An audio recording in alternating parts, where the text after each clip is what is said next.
లేదా ఉన్నదా?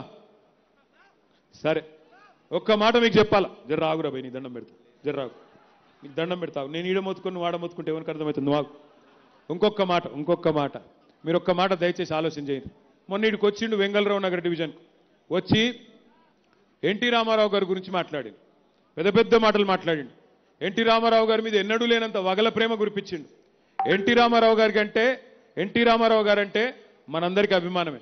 మంచి నాయకుడు, గొప్ప నాయకుడు, బ్రహ్మాండమైన. ఎందుకంటే చిన్నప్పుడు మేము చిన్నగా ఉన్నప్పుడు ఎవరైనా ఇళ్ళల్లో కృష్ణుడు రాముడు ఫోటోలు అంటే ఎన్టీ రామారావు ఫోటోలే ఉండేది. ఒక గంత గొప్ప నాయకుడు. ఆయన మీద రేవంత్ రెడ్డి గారికి ఎక్కడ లేని ప్రేమ పొంగుతున్నది. అసలు ఎన్టీ రామారావు గారు పార్టీ పెట్టింది ఎవరి ఖిలాఫు? కాంగ్రెస్ పార్టీ ఖిలాఫ్ పెట్టిండు. కాంగ్రెస్ పార్టీని ఎన్టీ రామారావు గారు విమర్శించినంతగా బహుశా భారతదేశంలో ఎవరు విమర్శించలే. ఓట్ల కోసం ఇవాళ ఎన్టీ రామారావు గారి మీద ఎక్కడ లేని ప్రేమ వచ్చింది రేవంత్ రెడ్డి గారికి.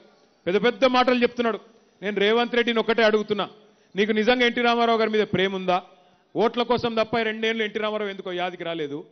ఎన్టీ రామారావు గారి విషయంలో కాంగ్రెస్ పార్టీ చేసింది ఏందో తెలుసా మీకు? 2004లో అప్పటిదాకా శంషాబాద్ విమానాశ్రయం పేరు ఎన్టీఆర్ విమానాశ్రయం అని ఉండే. కాంగ్రెస్ రాగానే ఎన్టీఆర్ పేరు రద్దు చేసిన మాట వాస్తవం కాదా? ఎన్టీఆర్ పేరు తీసేసి రాజీవ్ గాంధీ పేరు పెట్టింది నీ దిక్కుమాలిన కాంగ్రెస్ పార్టీ కాదా రేవంత్ రెడ్డి? అసలు నీకు తెలుసా ఎన్టీఆర్ నీ పార్టీ ఎట్లా అవమానించిందో?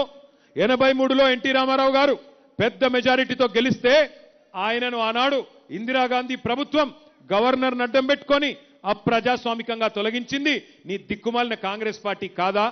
గుర్తుందా నీకు? అసలు నీకు తెలుసా? అప్పుడు నువ్వు యాడున్నావో ఏ పార్టీలు ఉన్నావో ఎవరికి తెలియదు. ఇవాళ ఈయనకు ఎన్టీ రామారావు గారి మీద తెగ ప్రేమ బొంగుతున్నది. ఒక్కసారి ఎన్టీ రామారావు గారి మీద రేవంత్ రెడ్డి ఏం మాట్లాడిండో ఒక్కసారి మీరు చూడాలని చెప్పి నేను కోరుతా ఉన్నా. 84లో ఎన్టీ రామారావు గారు తిరిగి ముఖ్యమంత్రి అయిన తర్వాత వారు ఏమనుకున్నారంటే నేను దైవాంశ సంభూతుణ్ణి, కృష్ణుడిని నేనే, రాముడిని నేనే, ఇంద్రుడిని నేనే, చంద్రుడిని నేనే, అందరూ కలిసి మీరు నా పాదాలకు మొకరిల్లండి అని చెప్పి ప్రజాస్వామ్య స్ఫూర్తికి విరుద్ధంగా. అర్థమైందా అసలు కథ?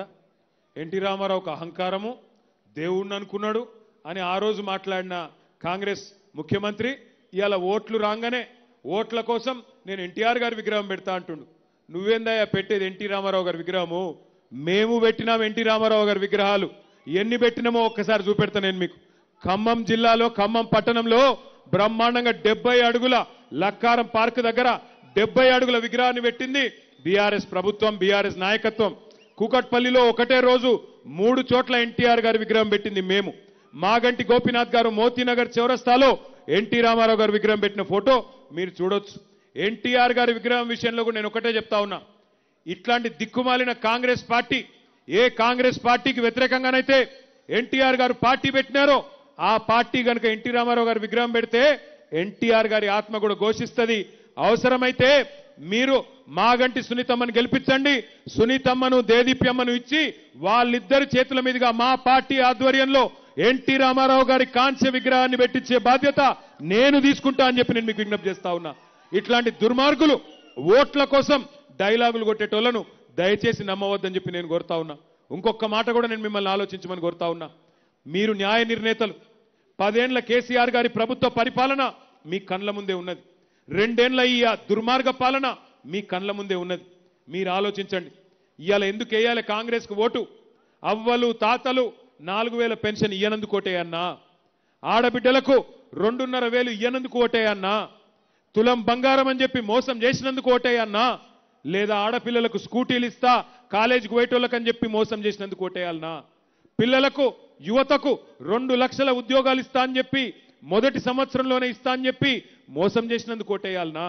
అశోక్ నగర్ చౌరస్తాలో నిరుద్యోగులను లాఠీలతో కొట్టిపిస్తున్నందుకు ఓటేయన్నా? అట్లాగే హైదరాబాద్లో రియల్ ఎస్టేట్ బర్బాద్ చేసి, కారోబార్లు బర్బాద్ చేసి హైదరాబాద్ను ఆగం చేసినందుకు ఓటేయన్నా? మనం 36 ఫ్లైఓవర్లు కడితే రేవంత్ రెడ్డి గారు 36 గుంతలు కూడా ఊడ్చలే రోడ్ల మీద, అందుకు ఓటేయాలనా? హైదరాబాద్లో బ్రహ్మాండంగా మనం యాపిల్, గూగుల్, అమెజాన్ లాంటి పెద్ద పెద్ద దిగ్గజాలను మనం తీసుకొస్తే ఇవాళ పారిశ్రామికవేత్తల తలకు తుపాకులు పెట్టి బెదిరిస్తున్నందుకు ఓట్లేయన్నా? రేవంత్ రెడ్డికి ఎందుకు ఓట్లేయాలి మనం? ఏ కారణం చేత కాంగ్రెస్ పార్టీకి ఓట్లేయాలి? ఆటో వాళ్ళను చంపినందుకు ఓట్లేయన్నా? ఆర్టీసీ వాళ్ళని ఆగం చేసినందుకు ఓటేయన్నా? తెలంగాణలో అన్ని వర్గాలను నాశనం చేసినందుకు ఓటేయాలనా? ఎందుకు ఓటేయాలి? ఏ కారణం చేత ఓటేయాలి? ఆలోచించండి. నేను రేవంత్ రెడ్డిని కూడా అడుగుతున్నా, ఇక్కడ తిరుగుతున్న కాంగ్రెస్ నాయకుడిని కూడా అడుగుతున్నా. మాట్లాడుతూ ఒక్కటే డైలాగ్ కొడుతుండు, మాకు ఓటేస్తే వచ్చే 3 ఏళ్ళు మేమే గవర్నమెంట్లు ఉంటాం కాబట్టి మాకు అభివృద్ధి చేస్తాం. నేను అడుగుతున్న రేవంత్ రెడ్డి, నీకేమైనా సిగ్గుంటే ఈ ప్రశ్నకు సమాధానం చెప్పు. మీ ఎమ్మెల్యే మహబూబ్ నగర్ ఎన్ఎం శ్రీనివాసరెడ్డి చెప్తున్నాడు, కాంగ్రెస్ ఎమ్మెల్యే ఏమంటుండు, మాకు పెళ్లిళ్లకు పేరెంటాలకు వైతందుకు తప్ప బుడ్డ పైస లేదు, గెలిచిన కాంగ్రెస్ ఎమ్మెల్యేలకు పని లేదు, ముఖ్యమంత్రి పైసలు ఇస్తలేడు, అభివృద్ధి లేదు, 2 ఏళ్ళు అయిపోయింది, ఏం చేయాలనో తెలుస్తలేదు మహబూబ్ నగర్ ఎమ్మెల్యే చెప్తున్నాడు. ఎల్లారెడ్డి ఎమ్మెల్యే మదన్ మోహన్ కాంగ్రెస్ ఎమ్మెల్యే, ఆయననేమో ముఖ్యమంత్రి గారు టైం ఇస్తలేడు, పైసలు ఇస్తలేడు, నాకు వరల్డ్ బ్యాంక్ వాళ్ళు, నాకు ప్రపంచ బ్యాంక్ వాళ్ళు ఒక 100 కోట్లు ఇవ్వండి అని ప్రపంచ బ్యాంకుకు ఉత్తరం రాసిండు. పక్కనే ఉంటుంది కంటోన్మెంట్లో ఉప ఎన్నిక వచ్చినప్పుడు ఇటువంటి కథలే చెప్పిండ్రు, పెద్ద పెద్ద కథలు చెప్పిండ్రు. ఏమని చెప్పిండ్రు, మీకు అక్కడ 6,000 ఇండ్లు ఇస్తాం, 4,000 కోట్లతో అభివృద్ధి చేస్తాం. నేను జూబ్లీ హిల్స్లో ఉండే అన్నదమ్ములను ఆడబిడ్డలను అడుగుతా ఉన్నా, కంటోన్మెంట్ పక్కనే ఉంది, ఎలక్షన్ అయిపోయి 16 నెలలు అయింది, 16 నెలల కింద ఇక్కడ చెప్పినట్టే కాకమ్మ కబుర్లు చెప్పిండ్రు. ఒక్క పైసా ఇచ్చిండా, ఒక్క రోడ్ వేసిండా, ఒక్క ఇల్లు కట్టిండా? దయచేసి అక్కడ ఉండే మీ అన్నదమ్ములను ఆడబిడ్డలను అడగండి, మోసపోకండి. ఒక వ్యక్తి చేతిలో ఒక్కసారి మోసపోతే అది ఆ మోసం చేసిన వాడి తప్పైతుంది. కానీ రెండోసారి, మూడోసారి, నాలుగోసారి అదే పార్టీ చేతిలో మళ్ళా మోసపోతే 6 గ్యారంటీల మోసం, 420 హామీల మోసం, అన్ని